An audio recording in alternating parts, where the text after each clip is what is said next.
Friedrich Hayek, some people say. Friedrich Hayek says that really complicated social orders can only be coordinated by the market. They can't be planned, centrally planned by government. Really complicated social orders can only be coordinated by the market. And if you ever go to Eastern Europe, you see that. You see that their civilization is retarded. It's stunted. It's impaired because of central planning, because of their attempt to control everything through government. It's just simply not possible. And extended social orders, really complicated social orders, can't be centrally planned by government. They can only be coordinated through the market. So this market harnesses self-interest, all that self-interest out there. The market harnesses self-interest into social cooperation, self-interested social cooperation. So it's not from the altruism of the baker that we get our bread, it's from his self-love. So the market harnesses all this self-interest and turns it into social cooperation. Now our next element, what number are we on now? Whose numbering system, yes. I'm showing 8. That's profit. Profit is a central element of a market economy. It used to be called a profit system. You can call a market economy private enterprise. You can call it the system of natural liberty is what Adam Smith called it. They call it the market economy in Eastern Europe because it's kind of a euphemism. They used to call it a profit system. I think that's a pretty good word for it, profit system, because it shows the centrality of profit. Profit makes the world go round. Profit is a representation of maximizing behavior. You know, you and I all try to do the best we possibly can with the fewest resources. We try to get the most bang for our buck. And that's what profits do. Profit is a firm's total revenue, take off its total cost. Total revenue, take off total cost. Gives you total profit, let's say TP. Total profit is total revenue, take off total cost. That's just economizing behavior. Try to get the most revenue that you can by using the fewest resources.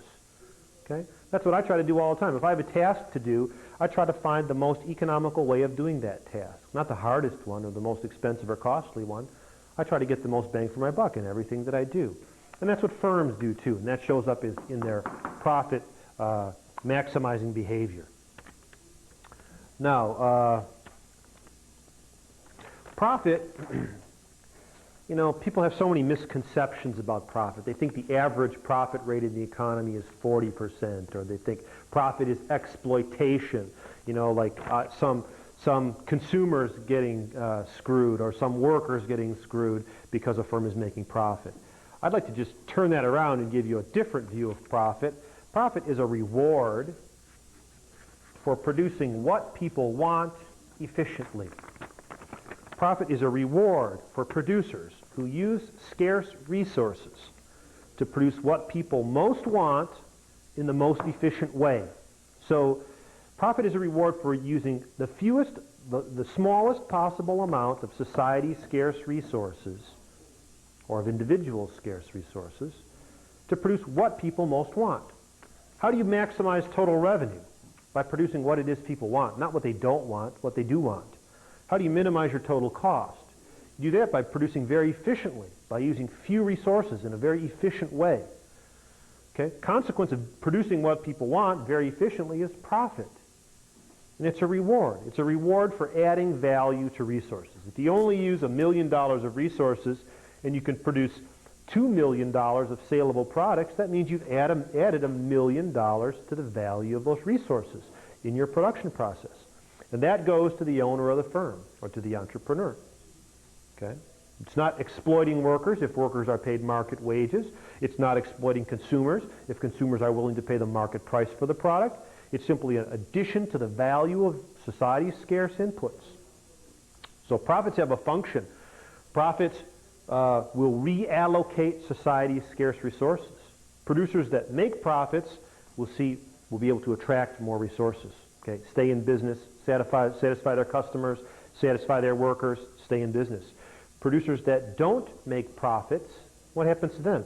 That means the value of the resources that they're using is less than the value of the outputs that they're producing. They're subtracting value from resources, from society's scarce resources. They're taking $2 million of costs, and with that, producing only $1 million of product.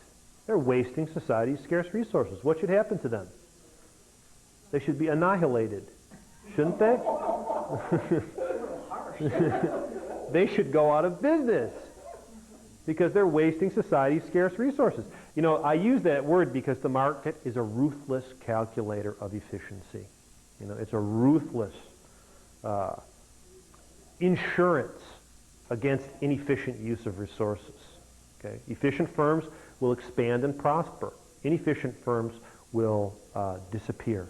And that's market discipline. That's a function of the market system and of profits. So profits have an important allocative function. Now, we got a couple more minutes. Ethics of profits. Are profits necessarily ethical or unethical? I don't think so. You know, I could make profits by selling dangerous products that harm my customers. I could make profits by selling drugs to children. I could make profits in all kind of unethical ways. I could also make profits by inventing a new medical device that saves people's lives. I could produce that very efficiently and make the world a much better place. There's nothing inherently ethical or unethical about profits.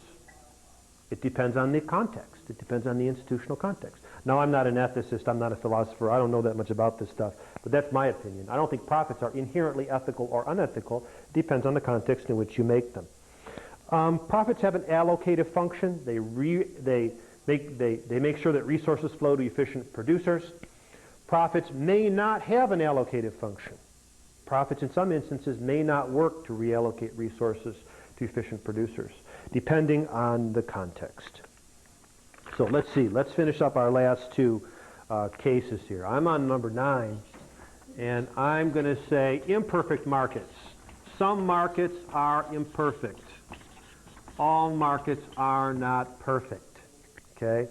For example, there is often imperfect competition in the form of monopolies, oligopolies, cartels, imperfect competition. There are externalities involved in production and consumption. Some of these externalities are good, some of them are bad. It means some of the cost of producing things is externalized to third parties. Some of the benefits of consuming things is externalized to third parties. That's an imperfection in the market. It means, you know, the two parties who are engaged in exchange, well, there's a third party who's being affected by this transaction, and that's an imperfection in the way the market system works.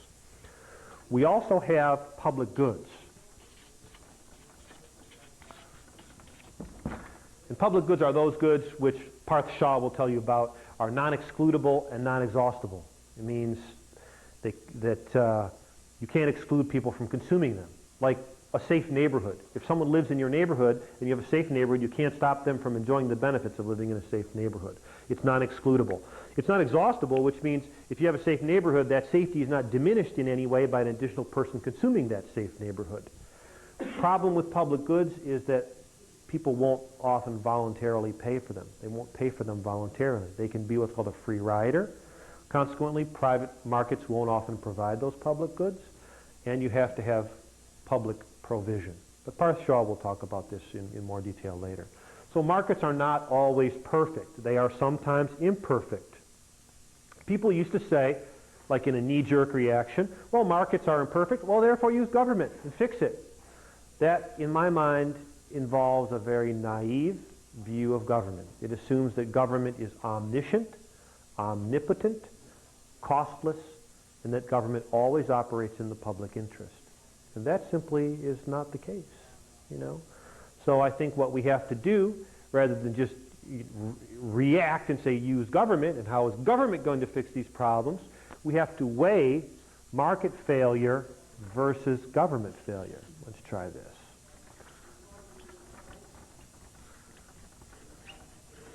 Market failure versus government failure. Okay. In the past, I've had to pay $1 a box